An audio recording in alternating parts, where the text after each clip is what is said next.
Hello and welcome back. Once again, we're sitting down to milk a very familiar cow. In this video, we'll be diving into the latest chapter, Chapter 5 Broken Team of the horror series Poppy Playtime. This Chapter 5 continues the former employees' adventure, taking them deeper into the toy factory and pulling back the curtain on the dark mysteries hidden by the infamous Playtime Co. But before we get to the analysis, I'll give a quick summary of the events that take place in Poppy Playtime Chapter 5. The chapter begins right where Chapter 4 left off. The former employee is trapped in a glass room, while the monster Huggy Wuggy is on the outside. Huggy bends the steel door and gives chase. The pursuit forces the protagonist to run into an elevator, but Huggy Wuggy doesn't stop. It clings to the outside and begins destroying the elevator. While trying to escape, the protagonist's grab pack is snatched by Huggy Wuggy, and they fall with the elevator into a deeper area. Upon waking, the former employee finds themselves wandering through a recycling area, which also serves as the living quarters for a type of living toy called the Ultimos. While struggling with an Ultimo, the protagonist is saved by a friendly living toy. The toy introduces itself as Chiplet, an ally of Poppy. Chiplet leads the protagonist to a safe haven and reveals that they can find another grab pack in the boiler room. The protagonist heads to the boiler room and retrieves a new grab pack from the mouth of. The protagonist is then attacked by a furry toy, but Ziplet appears and stops it. Ziplet introduces this furry toy as a trusted ally named Jim Chomsky. Together, they devise a plan. They must find the prototype's weakness in order to defeat him. Ziplet tasks the former employee with finding research data related to the prototype. After finding a pair of magnetic bracelets along with a set of important documents, the protagonist brings them to Ziplet and Chum. They discover the documents mention the negation compound, a mysterious substance that the prototype doesn't want anyone to find. The only remaining information about this compound is stored in the data center, and they need to get there fast. While exploring, the protagonist also finds a yellow hand with the ability to absorb and release elements. They are also shown memory fragments of Huggy Wuggy, detailing his training and the day the monster broke out and wreaked havoc on the research facility. After reaching Squid Street, the former employee is captured by a toy named Lily Love Red. Lily doesn't kill the protagonist. Instead, she takes them to her mansion to prepare for a tea party. In the mansion's basement, the former employee is reunited with Kissy Missy and Poppy. Poppy seems overjoyed that the protagonist is still alive and apologizes for what happened. The protagonist then texts incomplete for Poppy, but is soon discovered and recaptured by Lily. Lily announces the arrival of a special guest, who is soon revealed to be none other than the prototype. The prototype speaks with Poppy, revealing that it took the orphans to a better place. Then, with its hand, the prototype crushes Poppy's face. As it turns to threaten the former employee, Lily stealthily tries to grab Poppy, but is discovered and knocked unconscious by the prototype. Lily being knocked out inadvertently creates a distraction for everyone. Kissy Missy lunges at the prototype. Red smoke fills the mansion. The prototype flees. The former employee and Kissy Missy carrying Poppy also try to escape. However, the protagonist is cut off and chased by Lily. While moving along the ceiling of the Squid Street area, the protagonist seizes an opportunity, causing Lily to fall from a great height. Immediately after, she is crushed by a fake cloud. Leaving that area, the former employee reunites with Ziplet, Poppy, and Kissy Missy. Witnessing what the prototype did to Poppy, Gimlet suggests they stick to the original plan, find a way to the data center via the electric train in the reanimation sector. While searching for the train in the reanimation sector, the protagonist runs into Huggy Wuggy again. The monster hunts the protagonist until it comes face with Kissy Missy. Kissy Missy's appearance seems to stop Huggy in his tracks. Just then, the prototype appears unexpectedly, impaling Huggy from behind, and then Kissy Missy. The former employee hides on the train while the prototype relentlessly pursues them. In a desperate attempt to stop the prototype, Ziplet hatches a plan to derail the train. But even when the plan succeeds, the prototype is still alive. The prototype rushes forward and impales the former employee as Poppy watches. In a final moment of consciousness, the former employee sees themselves being thrown into a vat of liquid by the prototype.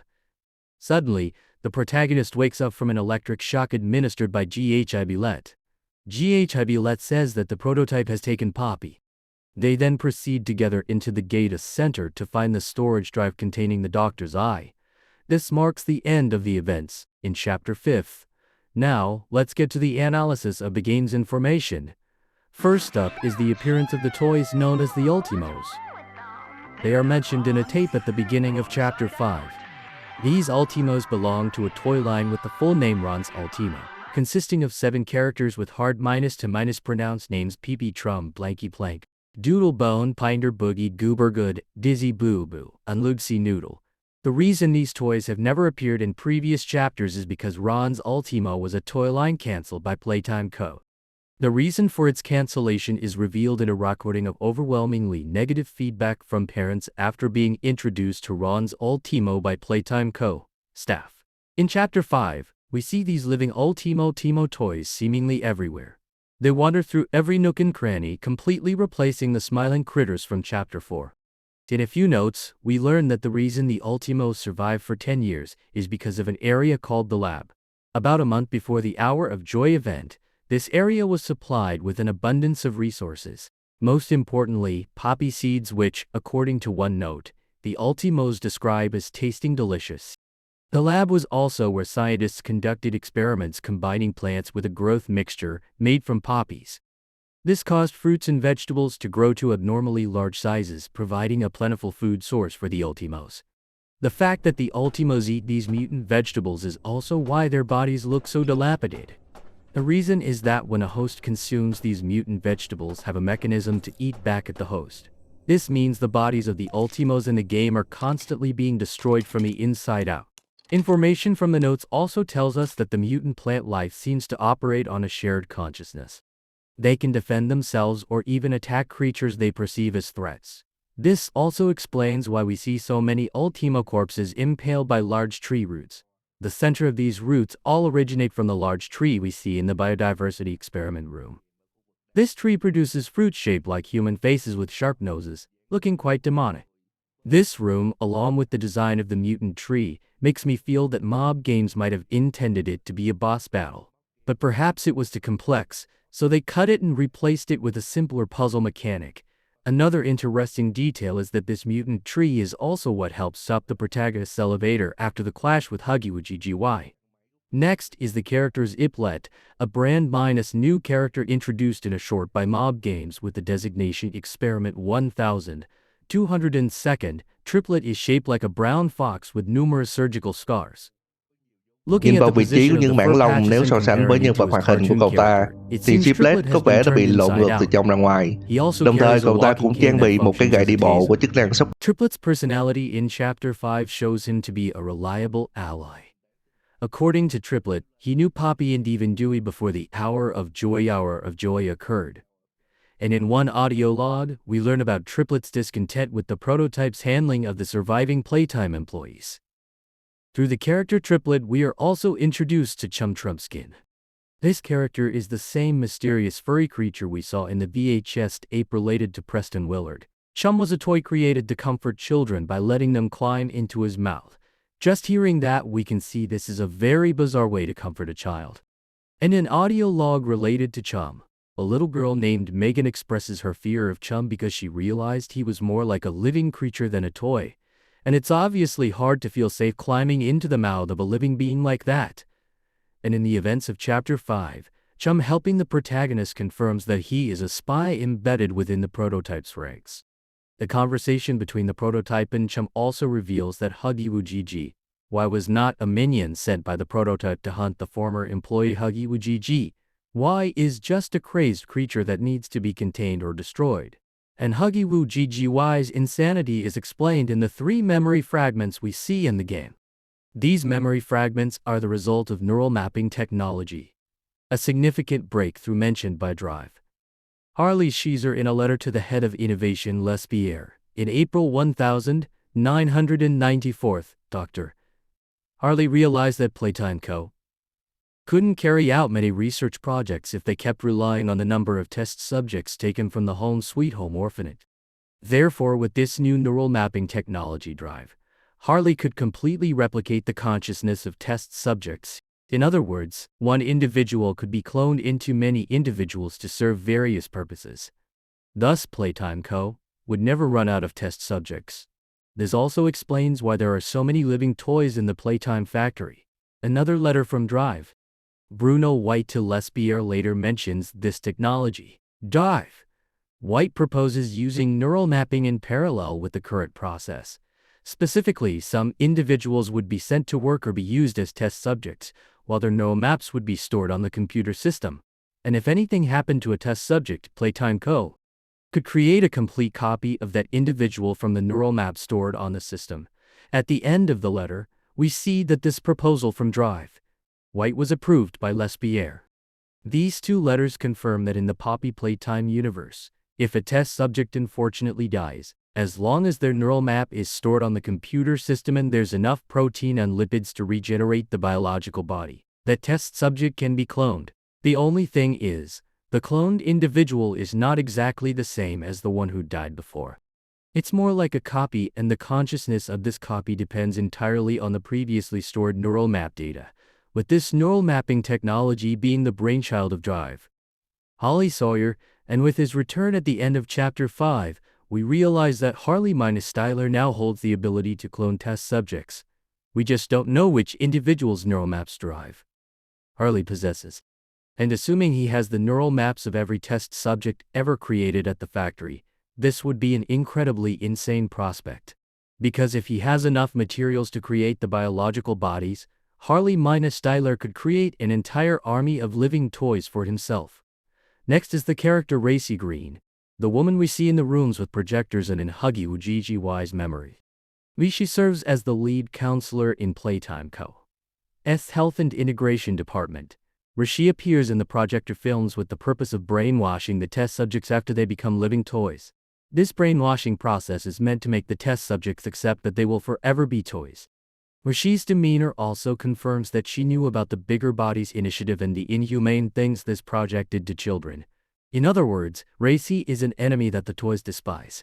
And in one audio log, we learn of Racy's fate when the hour of joy happened. Miss Gracie, open the door! We won't hurt you! All of them, I think. I don't know how many. They took apart Robertson. They literally took him apart, Todd. Just sit. Security forces will get you. Goddamn. Mass casualties in the game station. Don't tell me to sit, Todd. These little monsters are trying to kick down my door.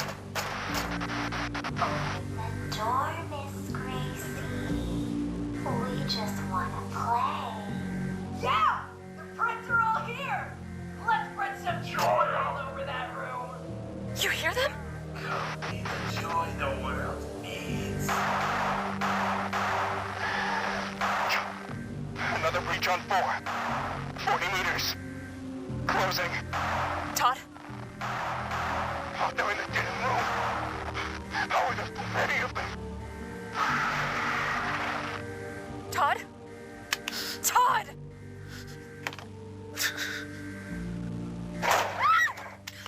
Get back! Get back!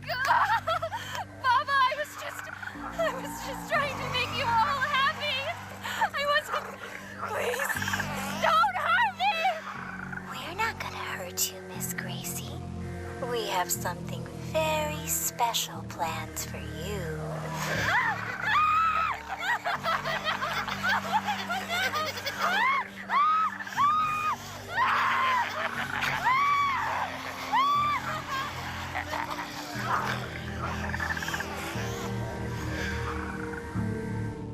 Next is the character Lily Lopret, who is also the character with the most information provided in Chapter 5. According to a note, the project for the living toy Lily Lopret, also known as Experiment 1468, was proposed in early August 1995. This was supposed to be an incredibly sophisticated toy. Lily could neurally link with her hair structure and control every single strand. Importantly, creating Lily required someone with skilled hands. However, the Lily Lopret project was scheduled for implementation on August 20, 1995, but the hour of joy happened on August 8, 1995, so it's clear Playtime Co. didn't have time to create Lily. This leads us to conclude that Lily was created after the hour of joy, and the ones behind the surgery were the prototype and Holly Sawyer. In a note from the prototype, it tells us that the prototype isolated Lily for 410 days and provided very little food. The prototype describes Lily as innocent as a child and completely unaware of the crimes she committed. The prototype also emphasizes that Lily is not allowed to join the other toys and that she must not have a quick death. This isolation wasn't just from the prototype. In one of Lily's diaries, she confirms that it seems everyone hates her, and this absolute isolation is revealed in one of Lily's audio logs. Hey there, friends. It's a sunny day. Miss Gracie. Dear Miss Gracie.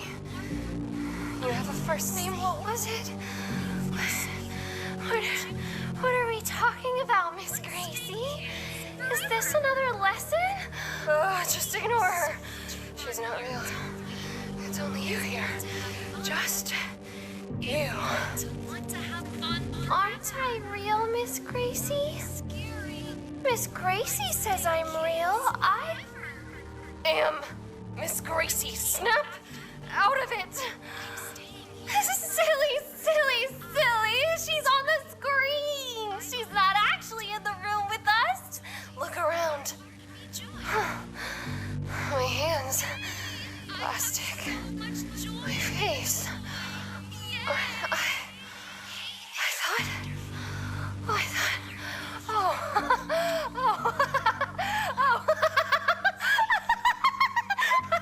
How embarrassing! I can't believe I thought you were actually in the room, Miss Gracie. Egg on my face. I love Huggy and I love Kissy and I love all the friends. I want to go home. No, we're gonna have a tea party. I love tea parties and I love crumpets. Crumpets are the best. Please let me out. No, we can brush our hair and hang with the friends.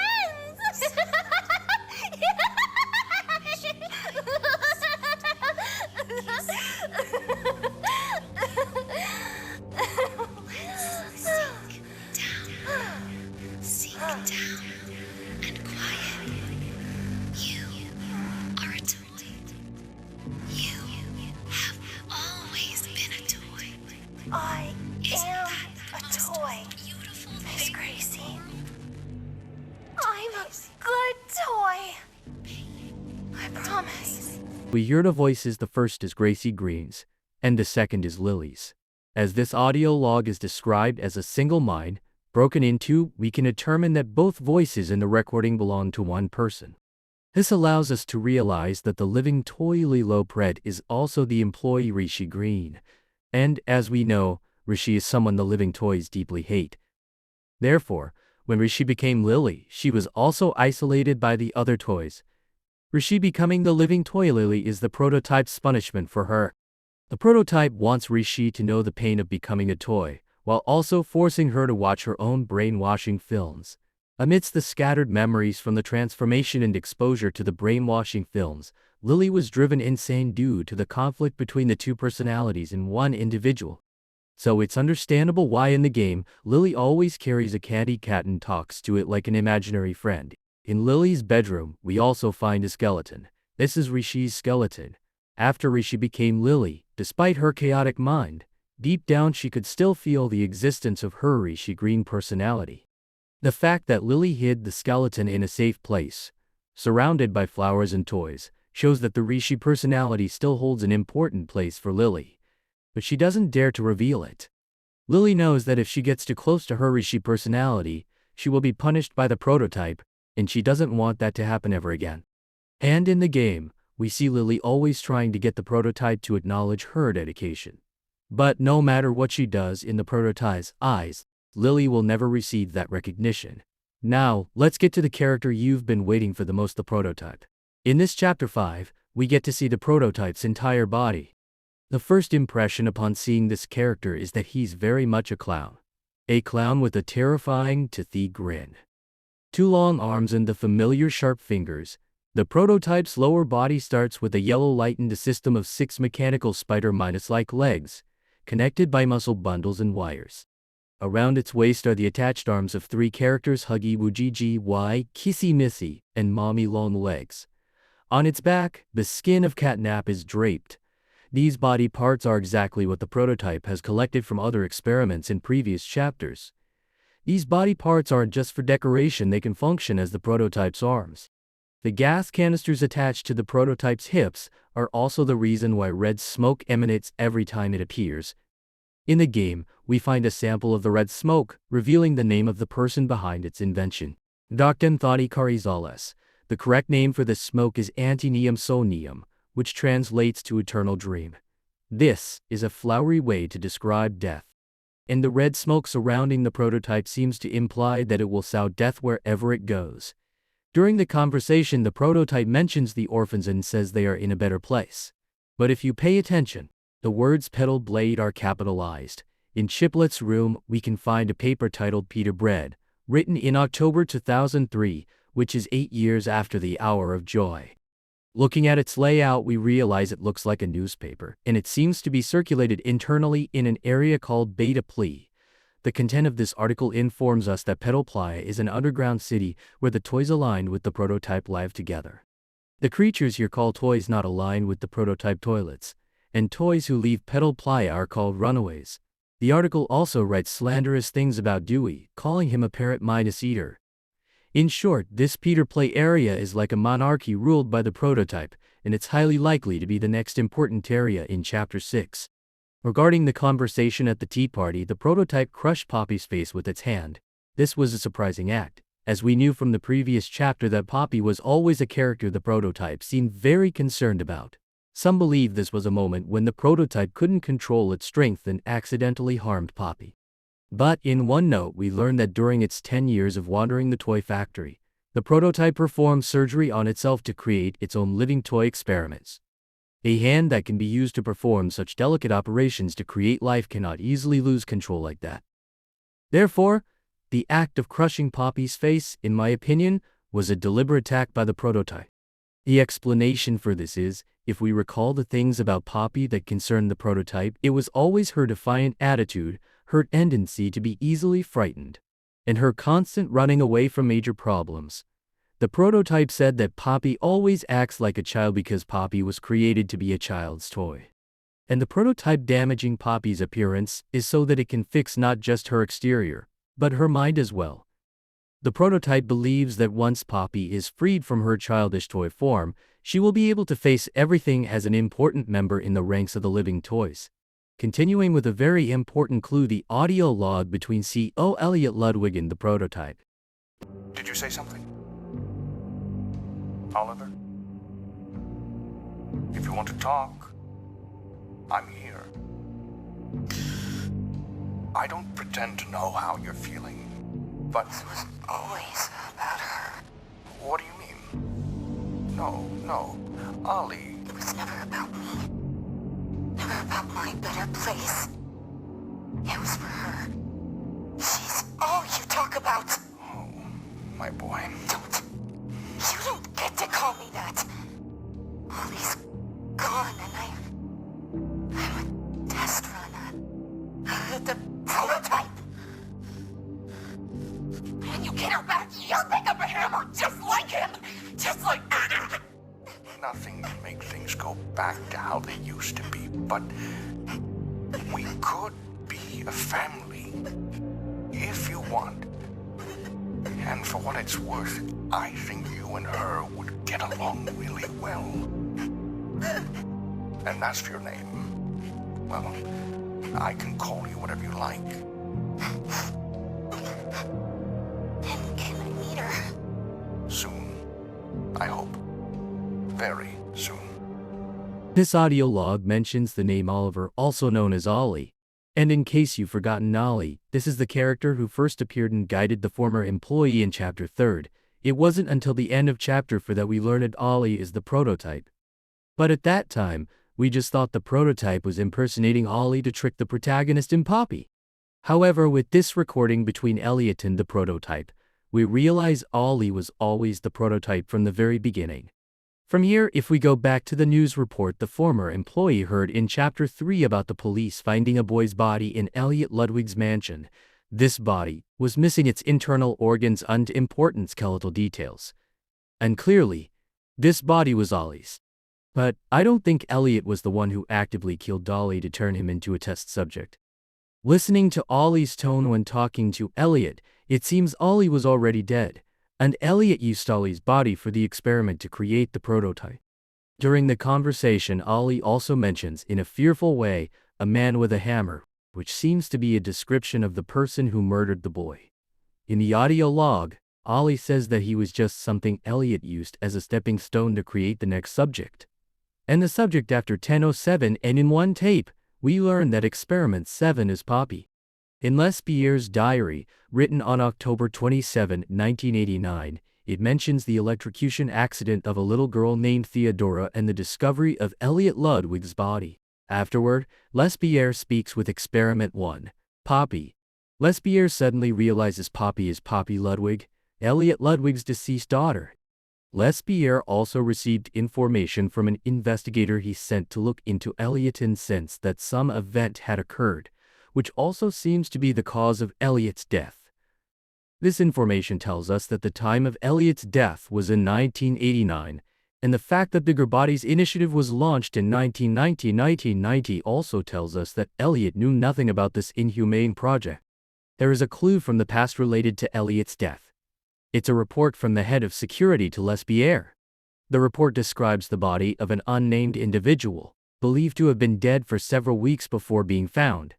But what's noteworthy is that the cause of death was determined to be multiple stab wounds through the abdomen.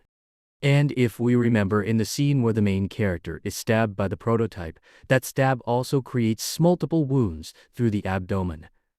There's no concrete proof that the body the head of security found was Elliot's, but if it's true, this is a clue confirming that the prototype killed Elliot. But I have a feeling that the current clown appearance might not be the prototype's original form. Elliot Ludwig certainly wouldn't create an experiment with such a frightening appearance. Also, if we compare the appearance of the two experiments Elliot created, 10:06 and 10:07, they are too different. So it's very possible that when the prototype was first created by Elliot, it had a simpler form, and was later dissected by Harley Sawyer and gradually took on its current form. But assuming the prototype was the one who killed Elliot, why did that happen? If we listen again to the end of the recording between Elliot and the prototype, Elliot reassures the prototype and says he will get to meet Poppy soon. But given Poppy's behavior at the end of Chapter 4, it seems Elliot never let the prototype meet Poppy directly, and it's possible that this lie from Elliot angered the prototype and led it to kill him. But in my opinion, this reason is too simple for the prototype to lay a hand on the person who resurrected him. Now let's analyze the final moments of Chapter 5. We know that at the end of the chapter, the prototype impaled the former employee's body, creating a fatal wound, and threw them into a vat of solution. But afterward, the former employee is revived by a shock from XYZ. This part makes it feel like the former employee is seemingly uncollabable. But if we look closely, the vat of solution the protagonist was thrown into is not an ordinary one. That vat of solution is the growth mixture made from poppies, which the Playtime employees call poppy gel. This is the main mixture used in the process of creating every test subject. Its main function is to promote cell regeneration and tissue development. In other words, this mixture has a regenerative function. Poppy gel was originally created by Elliot Ludwig. But after Elliot was gone, the scientists at Playtime found a way to recreate this mixture. Information about Poppy gel also links to a new character, Drive. Chloe Arkin, a scientist who contributed to creating Poppy gel. In Chapter 5, we find 3 letters from Drive. Chloe to her daughter Julie and husband David, recounting her experiences working in the Playtime laboratory. Chloe found her life's purpose while working at Playtime. Text mentions illness. Chloe's heartfelt letters, we realize that Poppy gel seems to be the key to that goal. Back to the former employee, it's because they fell into the Poppy gel mixture that their fatal wound gradually healed. What's quite contradictory is that the prototype deliberately killed the former employee, but why did it then throw them into a tank of a mixture with restorative abilities? A possible explanation for this case is that after wounding the protagonist, the prototype wanted to keep them alive to serve some grander plan. Therefore, it threw the protagonist into the tank containing Poppy gel. Then, while the prototype was taking Poppy back to its lair, Chiplet appeared to pull the protagonist out of the mixture tank. And in the final scenes, we learn that the Doctor, also known as the mechanical version of Drive, Holly Sayre, has returned. Throughout Chapter 5, the cameras and electronic screens with smiley faces have hinted at the Doctor's return, leading us to hypothesize that the Doctor has been observing the protagonist throughout their journey. At the same time, he helped the protagonist survive in many situations, most noticeably during the chases with Huggy Wujiji. The automatically opening doors, the awning on projectors, it all seems to be controlled by the Doctor to guide the protagonist to the data center.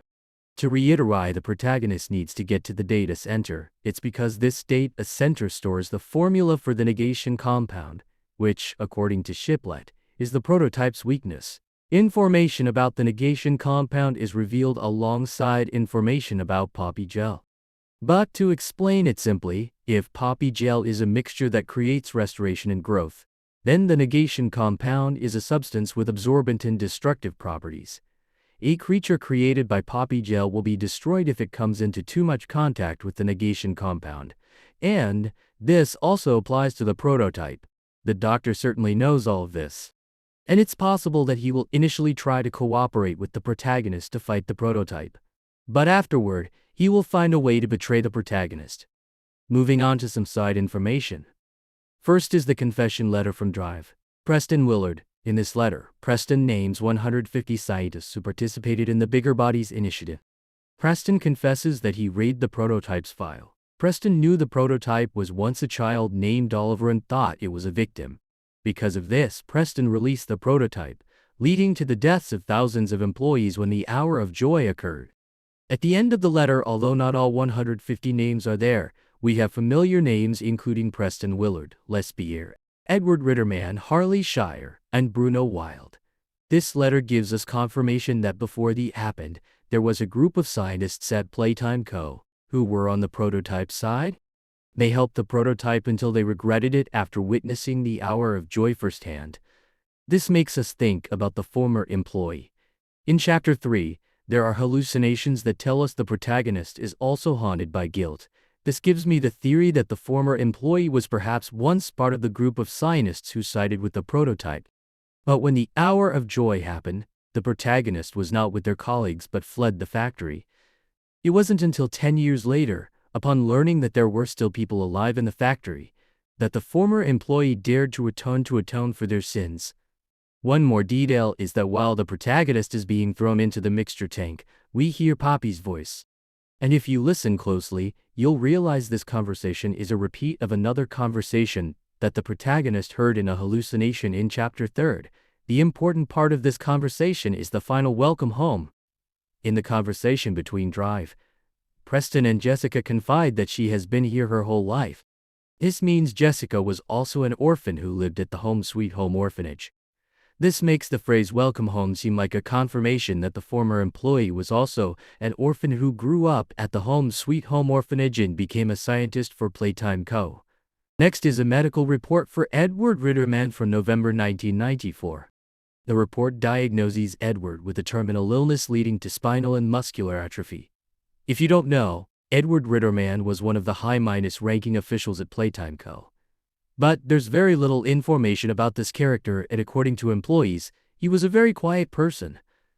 However, Edward was involved in almost every dark plan that happened at Playtime Co. And Edward's name was also written by Preston in the confession letter. Another piece of information related to Edward in Chapter 5 is the audio tape between Edward Ritterman and Les Pierre in August 1995. They discuss a person named Richard Lovitz, which is the full name of the employee good-natured Richie who appeared in many audio logs from previous chapters. Les Pierre and Edward were concerned about Richie's influence on the company and planned to tarnish his reputation. But the information that follows is what's interesting. Les Pierre and Edward mention a park under renovation, where Edward was scheduled to inspect from August 7th to August 12th.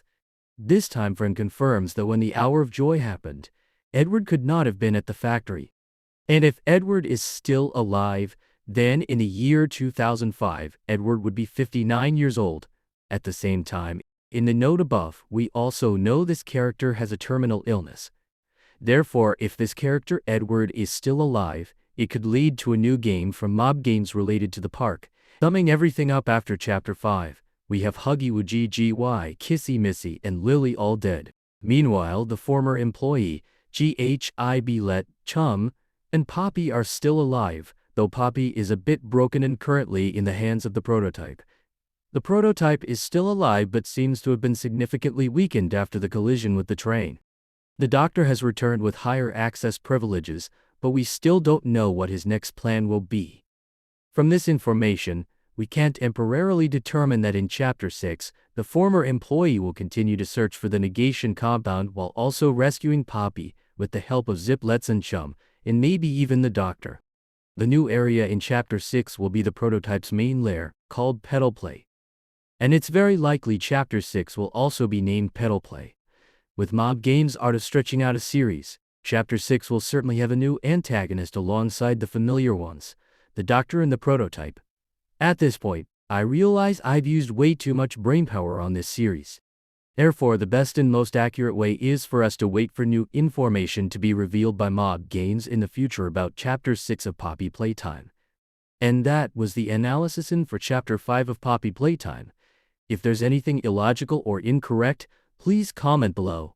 And remember, what I say in the video is just for entertainment. Don't forget to like, share, and follow, and we'll see each other in the next video.